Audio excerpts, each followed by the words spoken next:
Alyssa, I'm not sure how the meeting's going to go, but I'm prepared. Tell Sean.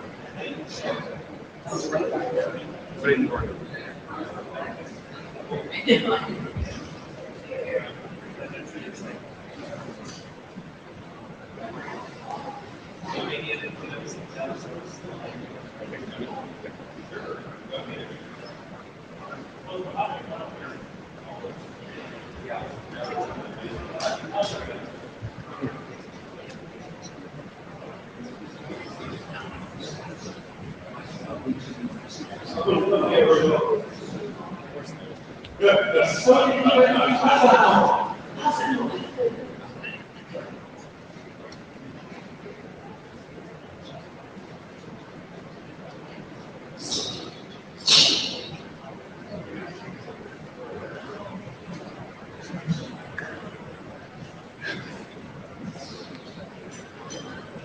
Yeah, it looks so.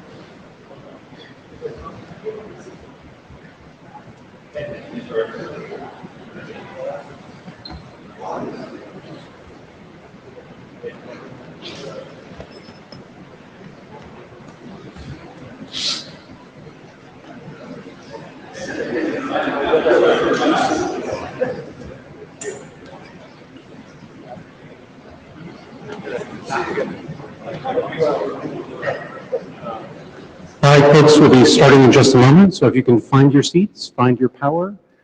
We heartily recommend you stay on this side of the black line for two reasons. One, if you will notice, all of the AV equipment is pointing this way, so you will actually hear if you stand on that side. Second, all the people on the other side are going to be required to pay for the black wall between the two of them.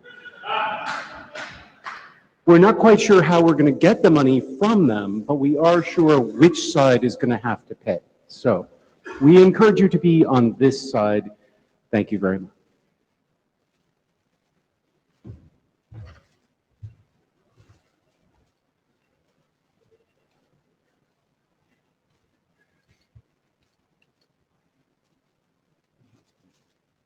Oops. Right into you.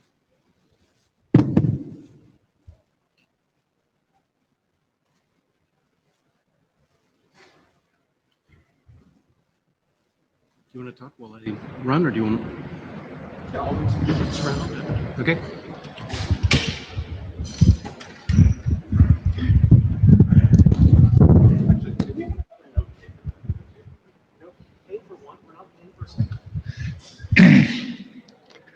All right, well, this is the RTC Web Working Group. If you think you're supposed to be someplace else, it's probably a good time to leave.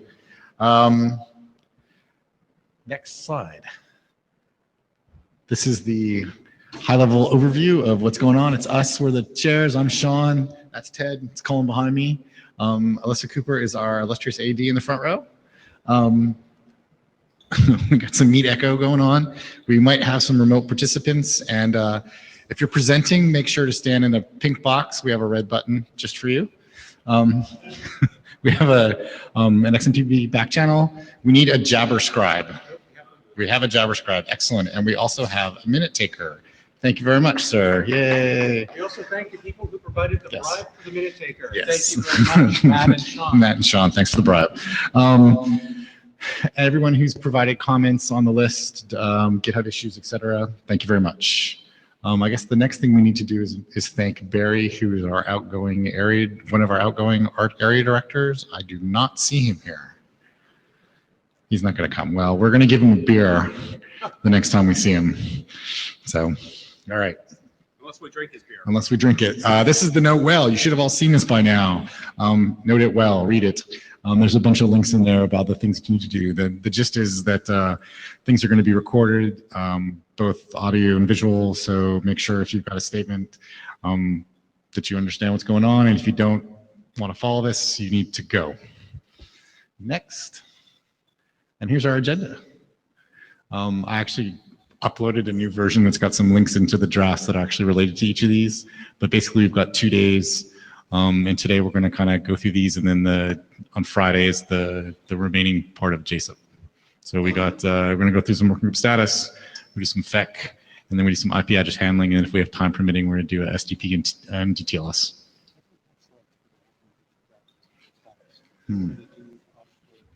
Yeah. Is there any agenda bashing?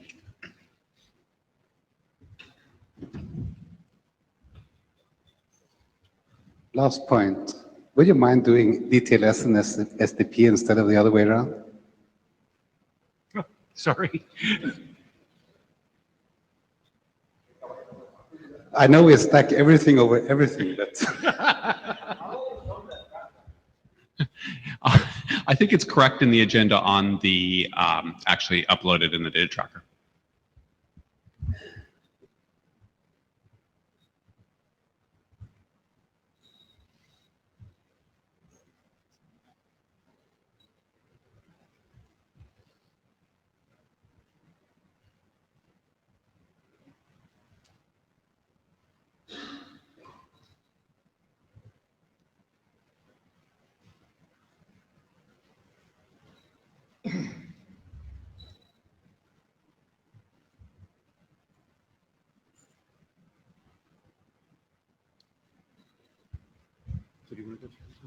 Yeah, sure, I can run through these.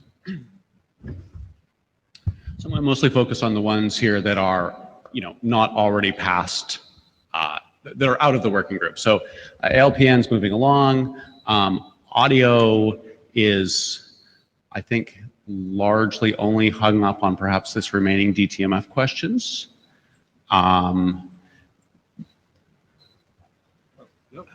We thought you were going to the mic. No, you are going No, it's not. Alyssa Cooper.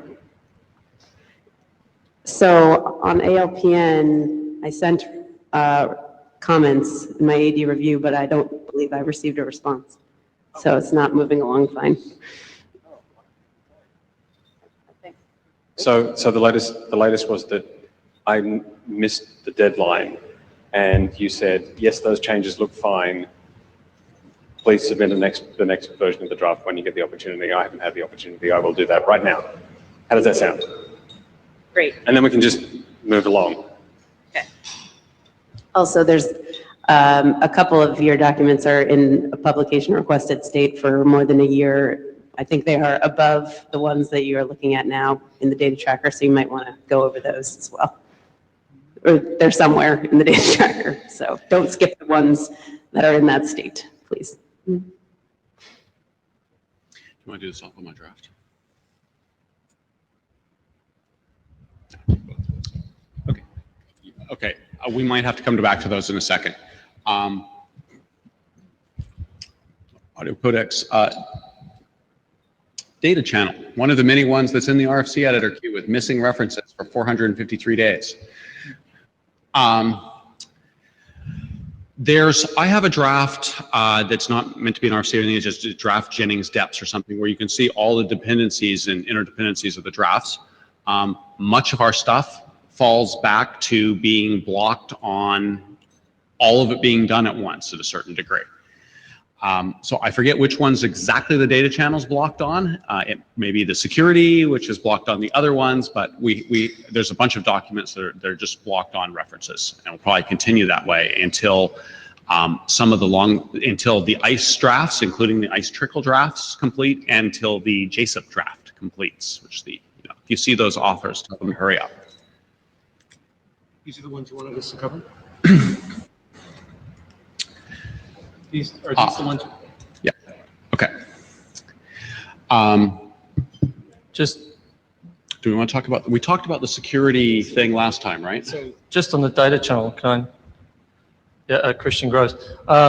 With regards to the data channel draft, I think it falls down to the SCTP end data as being one of the critical drafts, and according to the TSV session, prior to this, that should be going to working group last call in a couple of weeks. So hopefully we get some movement on that. Okay.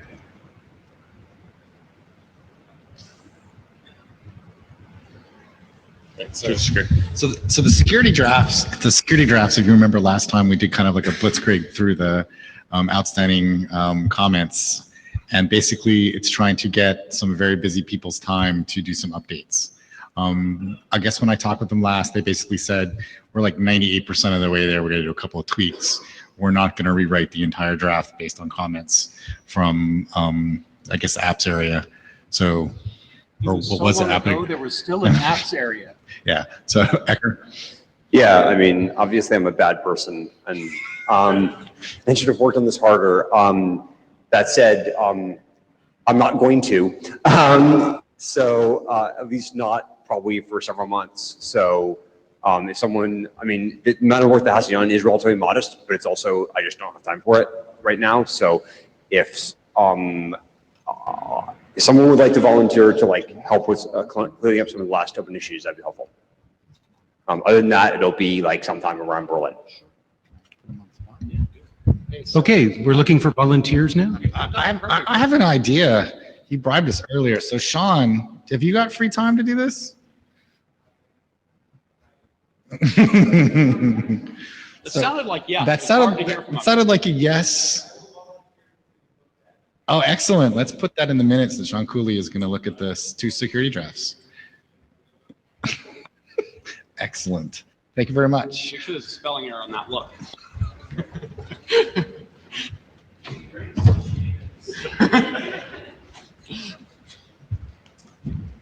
Oh, so while you're mucking around, Martin Thompson, Fluffy asked me to have a look at some of the identity sections of these documents, and I did, and unfortunately I'm too close to all of that, and I'm unable to see any of the problems that I would expect, that are no doubt there, yes.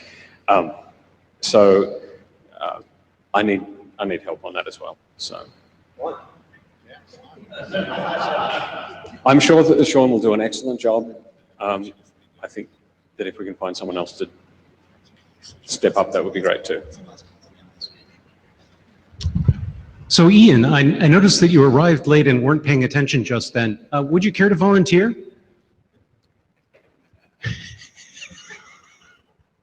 Maybe. Yeah.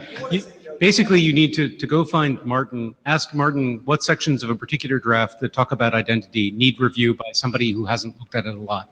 I think you qualify. Would you be interested? Sure. Okay.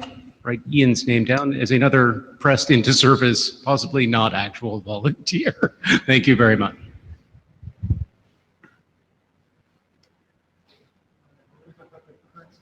Usage. Yes, it's in last call. Okay. So yeah. This is claiming to be in misref. It's actually in yet another last call. So, sorry, disambiguating, that would be RTP usage.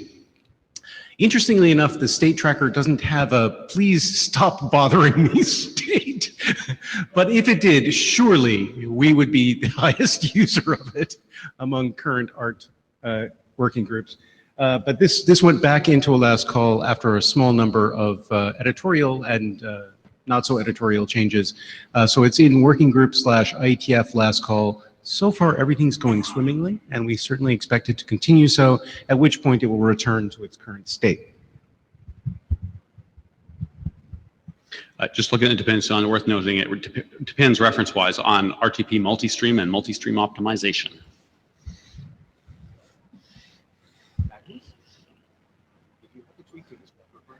So Magnus Westlund, author of the multi-stream and multi-stream optimization. Which documents are in the RFC editors queue and is dependent on bundle? That's why they're not published. So. Okay, so that sounds good. Okay, so are we done with this Do we have any more? Those are the main ones? Okay. I mean, just as a point of sort of, I mean, like, look, you see all this stuff that's not done, but just in a point of the stuff that has gotten done.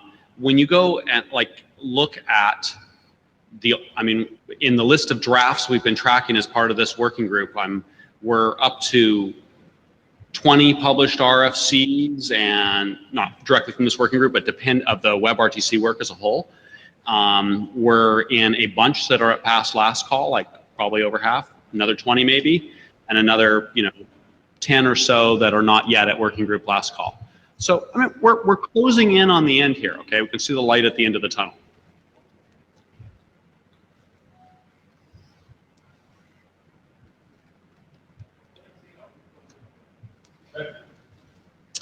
oncoming train.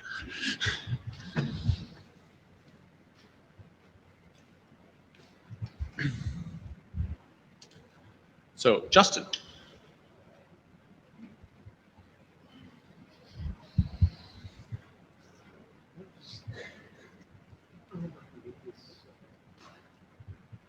Okay, it should be brief here. I managed to misspell or misarrange the words on the slide title of the actual draft name.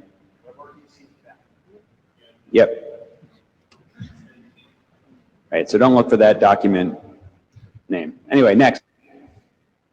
So Magnus gave this a very thorough review. Thanks very much. Fixed basically the things he found, as well as some of the remaining to-dos in the document. Of those, one of the things that was missing was actually what the overhead is of using FEC, the internal Opus FEC.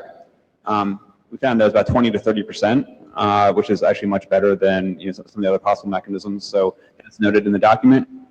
Also mentioned some of the limitations of the Opus built-in FEC, mainly that you can only protect the previous audio frame. You can't do multi-packet FEC with the built-in Opus FEC.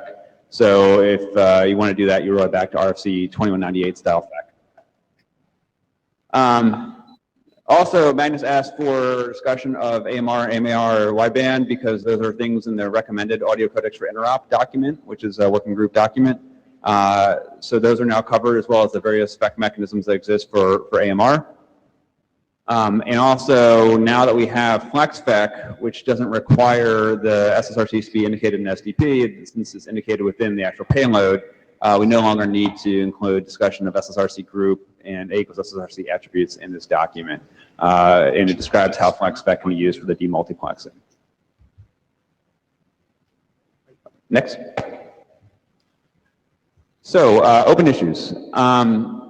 Really, there are very few. The one that still remains in the document is what, if anything, do we need to say about signaling support for FEC in AMR wideband, or AMR. There are a bunch of various attributes that are defined in the AMR document, but there doesn't seem to be anything that is like an on-off switch that's similar to Opus's use in band FEC. So I wanted to sort of get people who knew more about AMR to comment on this. So, Magnus Westland. Yeah, I mean, the reason why it doesn't include any signaling is that the receiver side support that is kind of mandatory and implicit, so that you have support to accept it. So the sender can always choose to use it towards the receiver. Excellent. Okay. Well, if that's the case, that it's mandatory to implement, then like, no, we don't need any text here, which is what I was hoping. There's also this max read parameter in AMR, which allows you to indicate like what's the maximum depth of effect that you should support. That seems like that could be arbitrary. We don't need to make any statement here in this document, so I recommend just not saying anything. Do you agree? Okay.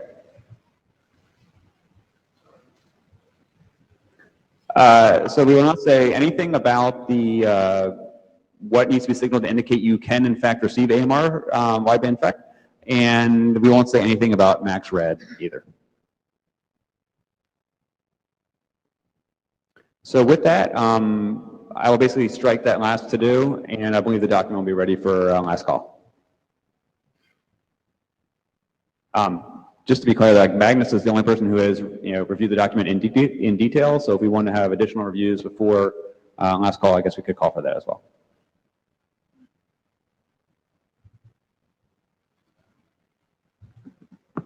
So, Justin. Yes. So about max read. I mean, that after all, in some sense, for IMR can actually indicate that you wouldn't like to receive any redundancy at all. So, but it's a negotiation factor. So, how much you use it for? So, sorry. I mean, so are you saying like the offer needs to consider the case where it receives max read equals 0, or are you saying that the offer should also indicate some max read? Good question. I mean, I think it's the receiver. It's just receiver based. I have to go review it again about how it actually looks. So, but it's we can take it afterwards. You might be right that it might be something that we just said. I need to think about it. I mean, the document says, for AMR, says that if no value is applied, basically it's a sender's discretion. Yeah. And that really feels like that's the appropriate thing. I mean, we could have some note saying that if you receive a value of 0 for max read, then don't send FEC. But that's already kind of redundant in some ways. So if you want to investigate and report back. I need to look into it. I think the max read parameters actually, especially in like interoperability case towards 3GPP, MTSI systems, etc., it might actually use this parameter. Okay. So Mark, you would then change that to indicate that Magnus will go investigate this and let us know what we should do. So clearly it would be nice to have a couple of focused reviews of this before we take it to working group last call. Staring out into the number of people who are staring at their screens, I'm thinking, Tim, could we ask you to do it? Sure. Okay, so Tim, Mo, and Mo. One more who Mo's and Abby. Anybody else want to actually raise their hand and not force me to call upon them? Oh, come on now. Very short document. Really tiny. All right. Thank you.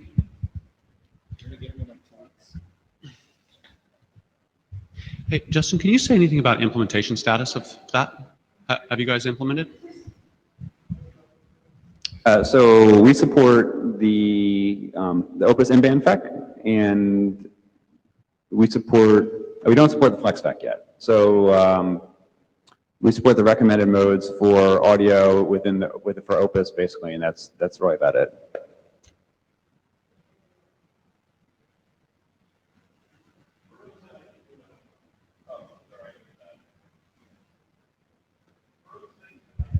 So we got one more volunteer from the Jabber room, Varun. Thank you very much for Varun Singh.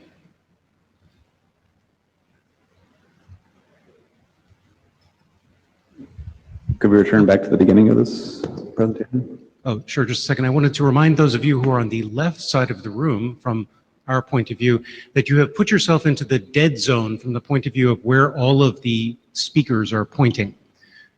We also would like to let you know, because you're on the opposite side, you will have to pay for the wall between yourselves and the people on the right side. We apologize.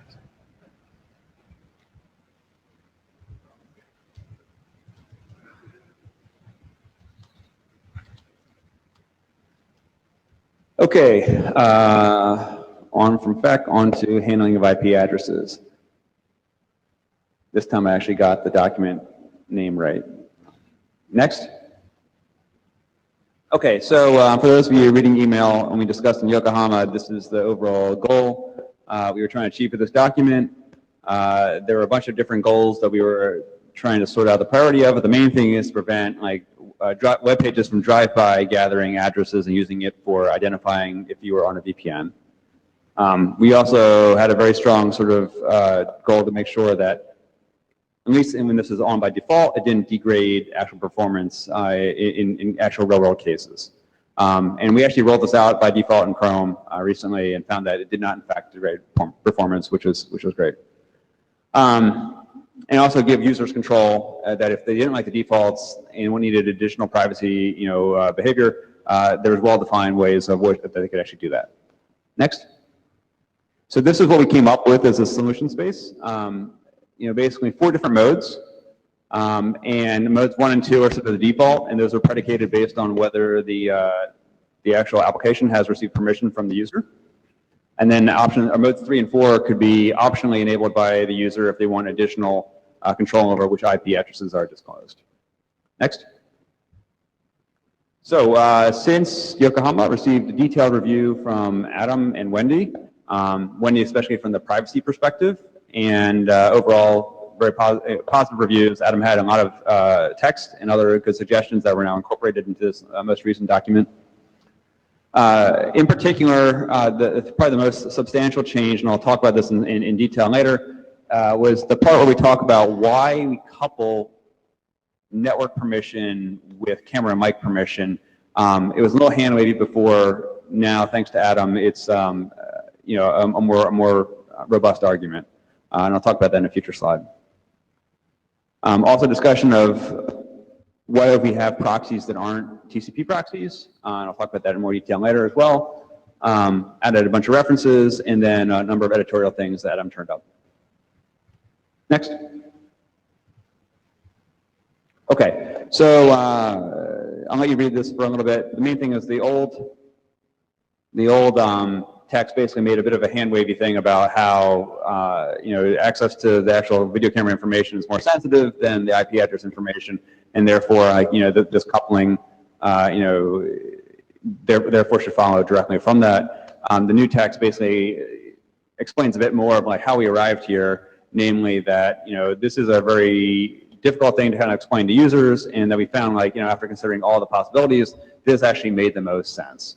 And the folks in the ping working group thought this made a lot of sense as well. Anybody objects with this? Now will be the time to speak. So just to be clear, this is exactly the same functional thing, just with different explanatory justifications. Yes, it is. Perhaps the one slightly salient point here would be the fact that perhaps it gives some advice to user agents that they actually should indicate they are going to, in the prompt for asking for permissions, mention the IP gathering stuff. So I think that's spelled out. Yes, in the second sentence that we say the permission grant should probably also make mention of this. But it is worded sort of carefully enough that it gives a fair amount of discretion. Right. So Cullen Jennings, so as an individual, this may be a W3C issue or even a non-standards issue, a UI type issue, but since all of these need to get a sort of accessible privacy thing, I just want to sort of say, I'll be interested to see how this is all phrased, but if it's like it is right now, where somebody asks to use my video camera, and then that grants something that people thinks reveals a lot about my location, I just don't think the argument that your video camera is more sensitive than your location, therefore if you got permission for the video camera, you'd get permission for the location. I don't buy that argument. If the grant is for video and location and microphone all combined in one, yes, no objection to that type of idea at all. But I think that we need to somehow make sure that the permission being granted relates to the attack that is changed by whether that grant is permitted or not. So. Right. So I think that the new text should address exactly that concern. It's not very prescriptive in how exactly a user agent should do that, and I think that's more of a W3C matter perhaps, but I think it captures exactly the sentiment you're expressing, which is that, yes, that coupling is not clear, and that should be sort of handled by the actual user agent, right? And as far as, indicating that to the user somehow. Right. I just don't want somebody who thinks they put a piece of tape over their camera to think they can automatically hit OK to this with no impact to them. Right. And that's a question about what the text of the prompt says, which I agree is not something this draft should specify. But so maybe it does. But right. Yeah. Yeah, Martin Thompson. I'm not sure. I don't know a better solution than what you have written down here either, but I'm not sure that we're able to put that information in a prompt. Right. Which leads me to ask the question, do you think that you can? So I think this is where we need to kind of probably do a little research, and what would be what would people actually understand? Certainly saying, do you trust foo.com to access your microphone, camera, and enumerate all your network interfaces attached to your computer is probably not the right prompt. Right. And by the way, enumerate all the devices that you have attached, all the audio video devices you have attached, which happen to include your speakers and other output devices. Yes.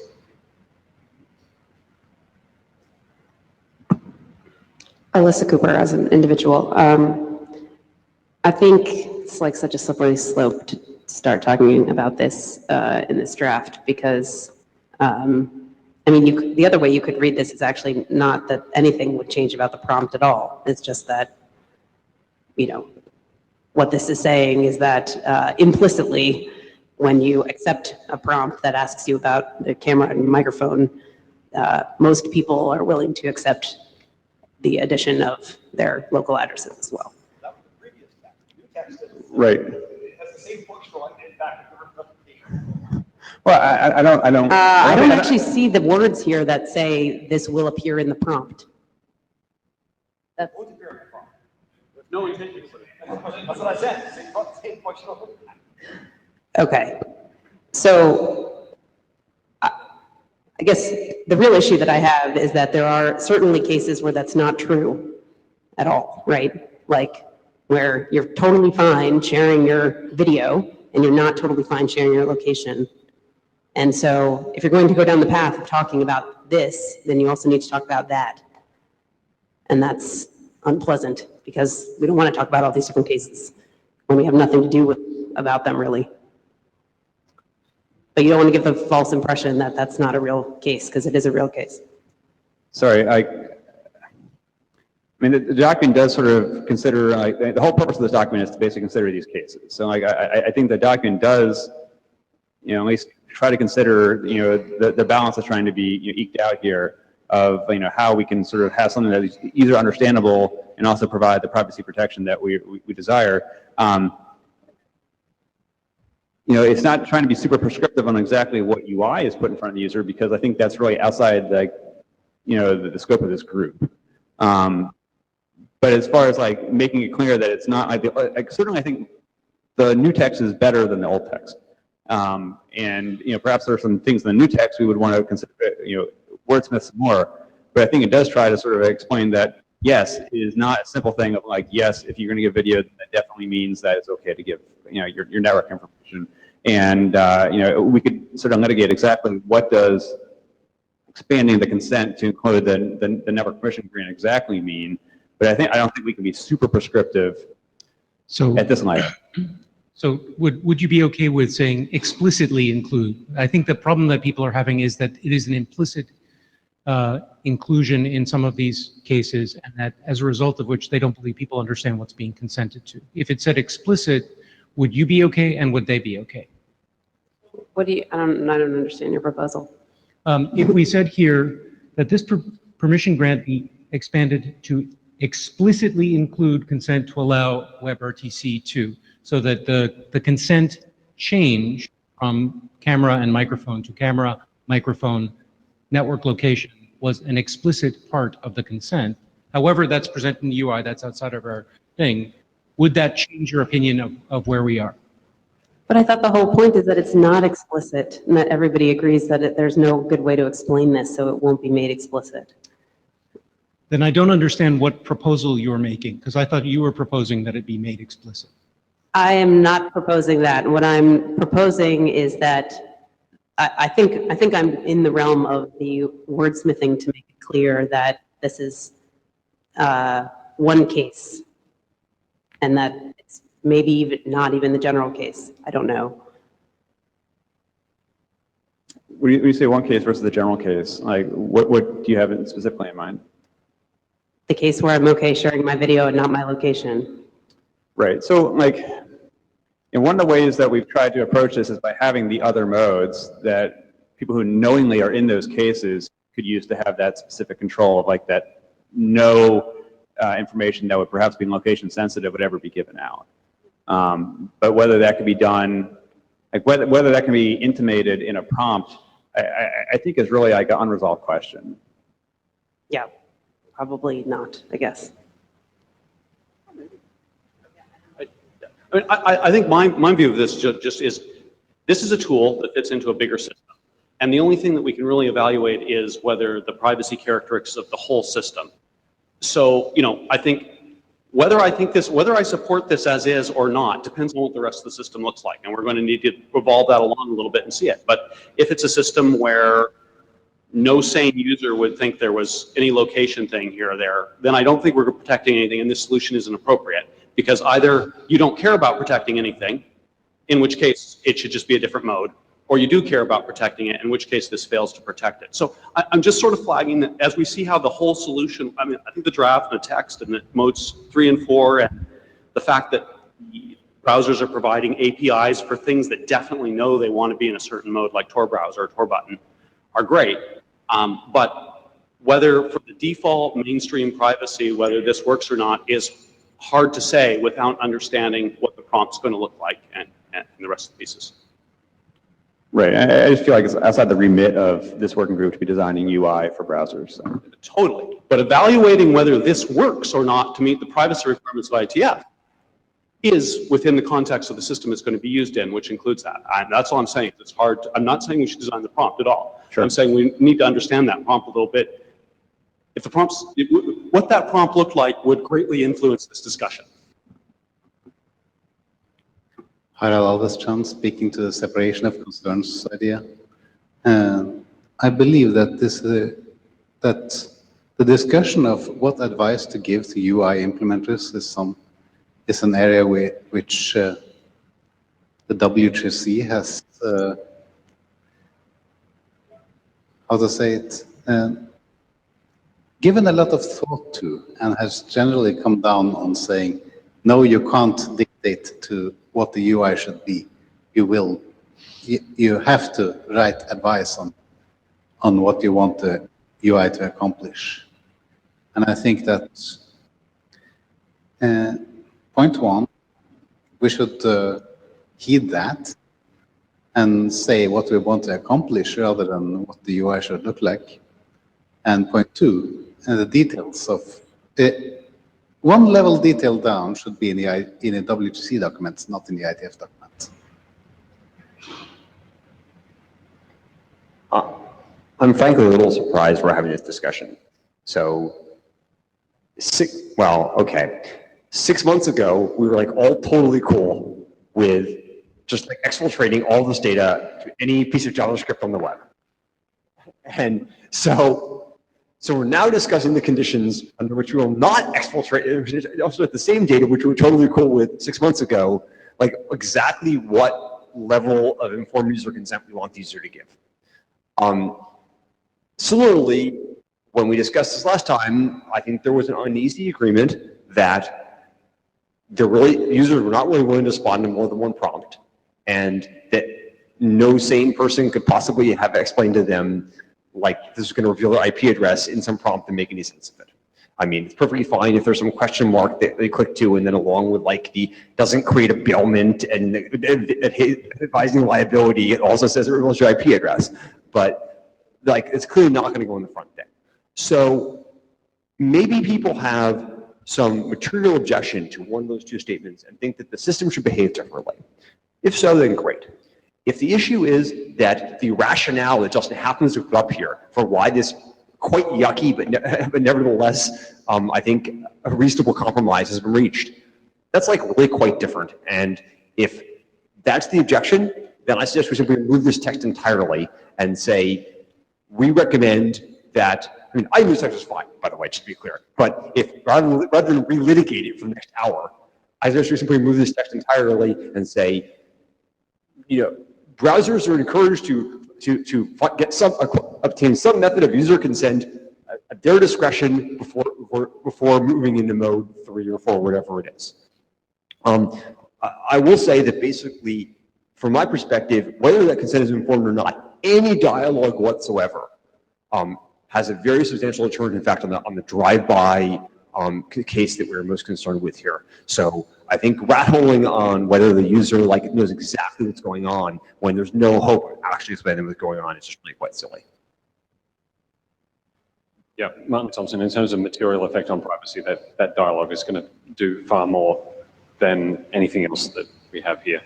I was going to suggest exactly the same thing. Perhaps this is far too much detail and far too specific. Now, it may be that Cullen wants to have us have this level of specificity so that we can perform the analysis that he's looking to perform. But I don't need to see that. I would just like to see this say, we need some sort of signal from the user that this is not a drive-by situation. And one of those potential signals is the fact that they've given access to camera and microphone. Or even geolocation if it comes to that, because honestly, I see that as far better correlated with the IP address thing than something like camera and microphone. I actually thought about that, but I thought that, like, I can't imagine a communications app really asking for location in a way that the user can really. No, that's not the point I'm making. The Okay. point is that the browser has received some signal from the user that this is not, this is an exceptional website in the sense that, you know, in this case, you've given them access to camera and microphone. That is an extraordinarily exceptional thing. Sure, right. On the web. And so that is a signal that the browser can choose to interpret as saying, well, maybe this guy can get a little bit more than the default. Right, and so that was the overall driving force here. And I think that the problem we're having is that since that covers like 99% of the overall sort of intent, you know, there's like never the case where like the 1% where someone says, oh, well, I want to use this app, but I don't want to give out my location information. And like, you know, I'm not sure that will ever be a problem we can perfectly resolve. You know, although we do have the other modes, which is the intent of this document. Adam. So Adam Roach, the horse was not dead when I got up to beat it, but there is one, I think the second sentence here actually does go as far as the IETF really has in its remit.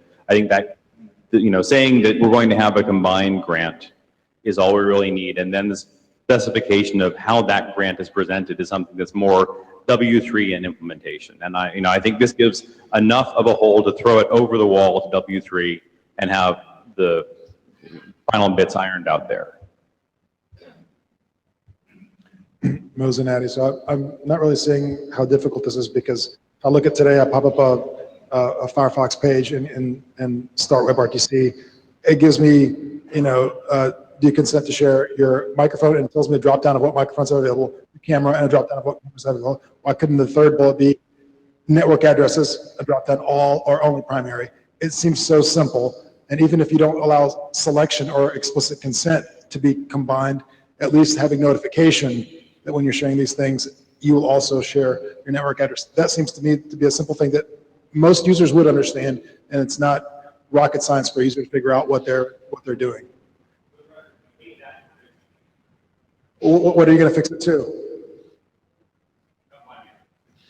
I mean, just to that, I think the cognitive load imposed by such a dialogue is pretty scary.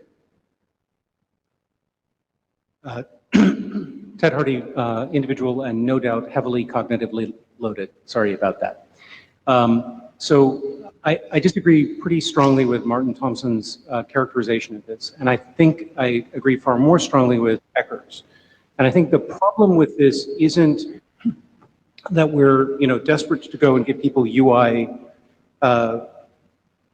clue because we don't have it to spare. Truly, I don't think that's it. What we're trying to say here is that in both this one and that one, you're making a parallelism that says the permissions grant for camera and microphone is related to the permissions grant for the IP addresses which are not going to be used and the information which therefore leaks about you. And that is actually not related. The attempt in the left-hand side to say they're much more sensitive, that I think you're very right to focus on other things and to try and expand it, but I think Ecker is right that ultimately you'd be better off without any of that. And simply to say, hey, in mode 1, we try and use all of those addresses and they are therefore revealed. In mode 2, we use only a specific set of addresses or resolver or turn servers, and those are therefore revealed. And in 3 and 4, we provide the APIs for other things. Because this relationship between the two kinds of information just isn't there. And I believe that what Alyssa was saying earlier when I finally understood it was if you're on a chat server and playing Omegle or chat roulette or sex camming or whatever, you may very well be willing to show somebody your face or your genitals and not be willing to let them know that you're in the dorm room three blocks away, right? It's a very different thing. And if you try to relate them, you're going to always be in this muddy moment. And I think not trying to relate them and simply exposing in the modes what will happen is fundamentally better off. So I would personally rip this all out. So Ted, the document does specify exactly what happens in each but mode. it doesn't need to do this as well. Right. Okay. So some point in, well, at least the document tries to say, here's what the default ought to be. And are you proposing that we walk back that notion of having a default? Or No. And I still think the default you have is fine. But I am trying to say that trying to figure out what the default permission is for the network location related pieces of privacy sensitive information from the privacy sensitivity of the media is the wrong analysis to make. Okay, I still don't sort of understand how we can have a default and not really consider that question. And this is how we ended up here, is because we didn't really have a strong signal we could use, and this was the strongest signal, and as Eric pointed out, this covers. Alyssa Cooper, so I agree with everything Ted said. I think the point is, do not justify your default based on tying these two notions together. You just have to pick a default. That's it. Don't justify it based on some relationship that doesn't exist. Just pick. And you can say that the default is being picked because in a common case, we prefer network latency advantage over privacy, and that the non-common cases make other choices, and that's enough. So, okay, I mean, let me take another shot at this. Say we said that we like mode 1 because it provides these the latency advantages, but it also is behind at least some consent, rather than zero consent, which is really the drive-by case. I'm like, is that going too far? I mean, I would be happy if, that would basically be returning to text that was more similar to the original text, except striking the whole, sort of rationale about, well, it's more sensitive. It would basically be the old text, minus the sort of bold-faced statement almost. If nobody believes that there's any reasonable way to obtain informed consent about this, then you shouldn't say anything about consent. And I don't think, other than Mo, who just got up here and said that, I don't think anybody actually believes that you can feasibly explain this to someone in this context and have them agree to it and have it be meaningful. I do agree. I don't think there's a question you can put in front of users and get a reasonable response to. So then they're not consenting to anything that is meaningful. That's not a good practice to Let me frame it a different way. behind. The user is placing trust into the application by consenting to allow them to have access to their camera. And you can certainly say that, a site that has, explicit trust of some sort from the user, it should be in a more privileged state than that one has no trust. But that devolves back to this notion that these things are related, and they're not.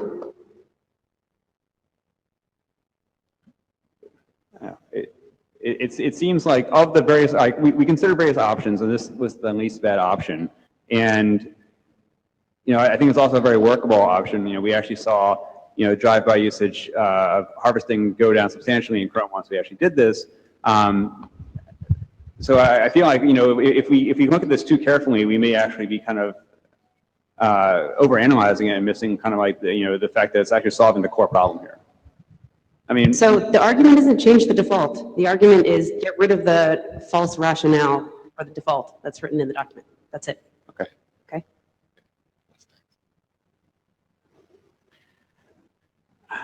That's quite on the same page with Alyssa. Okay, so modes 3 and 4 are great. You get into them with your SPIRT requests, and we're only talking about the mode 1 or mode 0 and whether what type of permission prompt might move you to those. Right, and what's the default behavior is the core question. 1 or 2? Right. Okay, sorry.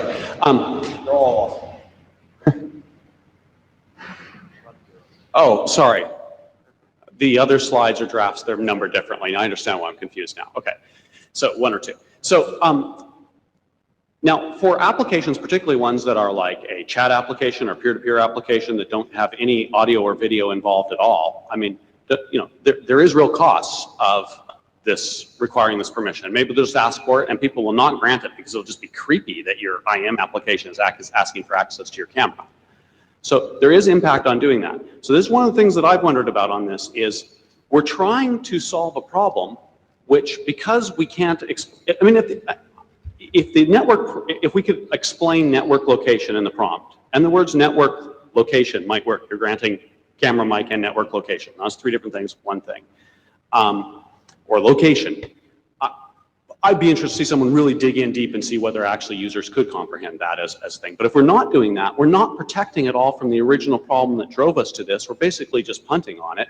And at the same time, we made the situation worse for a whole bunch of applications than where it was 6 months ago. And so I'm just not sure that's a good privacy trade-off on that.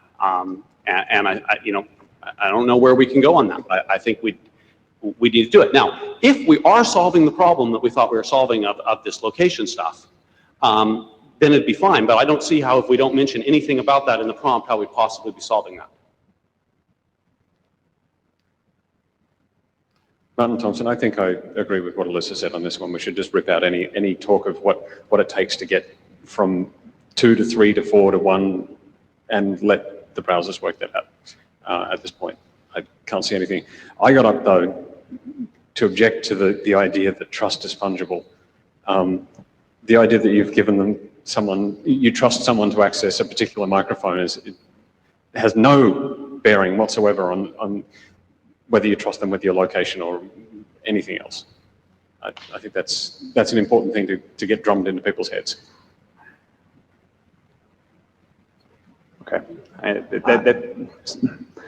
That seems like a hard statement to, really fully support. That something that you've invested some amount of trust into, not necessarily in all cases, but sort of on the aggregate would probably be, have a higher reputation than something that has not been trusted. Oh, please. Yeah, I shouldn't really respond to that, but I will. No. The obvious counter argument there is something I shouldn't say.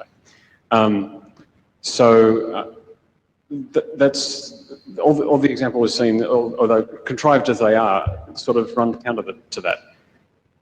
If I think that I can control this permission that I've given you to my video camera that points at the wall and never ever points at anything else, or one that has a bit of tape over the top of it, that's very different to giving access to surprisingly something else.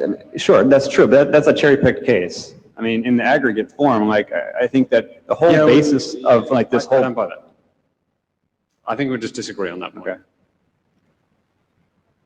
So, I'm tired. I'm sure you're tired. So, let's see if we can close this. So, I think there seems to be widespread agreement that the technical design proposal, that the following statements are okay. Namely, that browsers browsers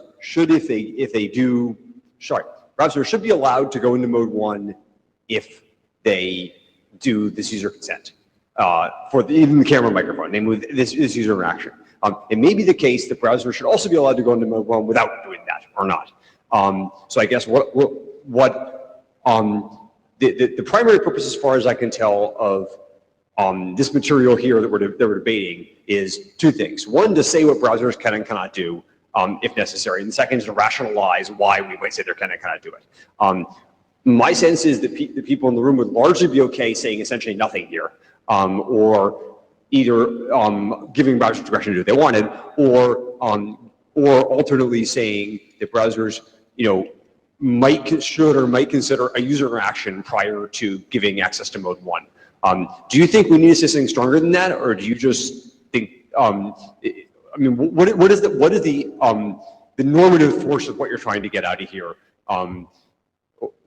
Or you just think people are wrong, and so you want to argue with them, which isn't unreasonable at all, since I do that all the time. That's a really good point. I mean, I think to some extent this will come back to the RFC 2119 discussion that we're going to have later in this document of what is exactly this document, which was originally intended as a best practices document and now is being sort of recast as a standards track document, in which case this actually does have normative force. So let's assume for right now that this is standards track and we'll have normative force. What should this actually say? I guess we have two options. One where we say we think that this, the algorithm sort of explained here, the consent that would be derived from the get user media permission should in fact be used as a hint to, engage mode 1 instead of mode 2, where we just say that, no, we make no explicit recommendation. You might want to consider this, but basically it's left up to the browser's full discretion to decide. And, with whatever amount of text we wanted to say, we wrestled with this issue at length, and here's how we arrived at this conclusion, or not. Yeah. So those 2 points, as you say, I think are separate. I sort of do lean on the side of including the rationale for posterity, but I'm certainly open to precedent on these sort of decisions. Sure, yeah. I would be honestly happy either with leaving browsers to have discretion or not leaving browsers to discretion. One thing maybe I'd suggest that might make people feel better about this would be that we talked earlier about how much of the benefit of this is not that the user is consenting directly, but that the user has to be in the design loop, has to be in their interaction loop where it doesn't happen, right? Right. And so perhaps one way to split the difference in a way that make people happier would be not to talk about comparative levels of risk, but to say that browsers are required or encouraged or whatever to build their interfaces in such a way that it is not possible for JavaScript to enter mode 1 without some direct user interaction with the browser, that other than simply entering the system. Especially interaction. I don't want to wordsmith it, but the point being that would mean that any dialogue whatsoever was acceptable, even if it said nothing, even if it said click here, even if it came out of the Chrome and said click here to be okay. Right. And maybe that would satisfy people to know the drive-by while avoiding this sort of what I kind of consider hair splitting about what the sort of bigger implications are of various kinds of consent. Right. All right, So, we got 4 minutes, so I got to clip the line at the end of Martin. yeah, so I mean, that basically seems to me like a recasting of this text here, or the text that was on the slide. And I would be totally fine with that. But I'm not sure I have a good sense from the room of whether people prefer that, or they prefer basically, throwing up hands and saying, here's something you might want to consider, and, basically punting it up the stack to W3C. All right, I'm going to take my slot. I think I'd like to retain some ability to have browser discretion on this point. We may discover that there are better ways to acquire signals necessary to move us from 2 to 1. And it may be that we decide not to do this sort of thing. I want to avoid the prescription in the document as it stands, and I want to avoid the implications of that prescription, which I think are probably the most worrisome of these things. So with Ecker's proposal, Ecker's proposal is fine. The browser should at least make sure that it has some consent from. Yeah. Right, and then the details of that can be left to the. Maybe with some sort of weasel words around it, so that we, might decide that direct interaction at that point in time is not an appropriate signal because we find some other signals. But okay, that sounds great to me. So that would leave the remaining question of rationale. Do we include rationale or not in this document? The point being, I think that we should be gating access to 1 as much as possible. Sure. We actually cut the line. All right. We have some more we have like 2 minutes. So. Yeah. We may have to pick this up. Well, actually, I expected that to be the time we spent the most time on. So that was actually fine. Do we have time at the end to kind of resolve any sort of or find consensus on this? We are running out of time quickly. We'll probably have to do that on Friday. Okay. All right. So moving on to proxies then. Hopefully, this will be less contentious. Adam mentioned that the forced proxy mode was previously called forced TCP and proxy for historical reasons. There could also be UDP proxies, and in fact, this document considers specifically, return proxies and how they might work. That was absent from the initial version. Basically, these proxies behave a little bit differently than TCP proxies in terms of how they interact with the modes. In addition to the fact that they have fewer performance issues, and therefore, use of a proxy is not necessarily a big deal when you actually have a return proxy in place. Probably the most interesting thing is that mode 3 provides most of the benefits that you would want when you're using a return proxy, because the proxy would still be used for your traffic. You don't need to actually all the way go to mode 4 to actually force use of the proxy. And I'll show this in some diagrams. Next slide. Okay, so this is how, imagine a network where there's no sort of firewall blocking traffic to the outside, and there is a an HTTPS proxy available on the network. In mode 2, which is the restricted gathering plus the host candidate, you'll still just take the UDP path to your clients because that's by far like the best path for media traffic. Similarly for mode 3, except in the case where you have a internal client you want to talk to, you're going to end up actually hairpinning that traffic either through your NAT or through your application turn server because you won't have that local address that you can use to talk to that internal client. But the only time the traffic actually goes to the proxy is in mode 4, where you actually say force the proxy. Obviously, everything is different here if the application firewall, or sorry, the enterprise firewall blocks direct UDP out, then everything will have to funnel through the app turn server and the proxy. But the key thing is that for proxies that are not being used in conjunction with the firewall, the only way you actually get traffic funneling through the proxy and following the same path as HTTP traffic is in mode 4. Next slide. So now we can consider the case of the return proxy behavior. And just like in mode 2, you can go direct. And this seems like the kind of thing you would want so that you can have direct connections between clients that are both inside the same firewall. But in mode 3, we would want to use, like when you have the case where you only want to use, give out the address that really outside people are already seeing, which is the intent of mode 3. Here, we would actually want to use the return proxy. And since there's no internal candidates in mode 3, there's no local candidates being exchanged, connections between local candidates would in fact use the return proxy. And of course, in the forced proxy case, the traffic will actually go through the return proxy as well.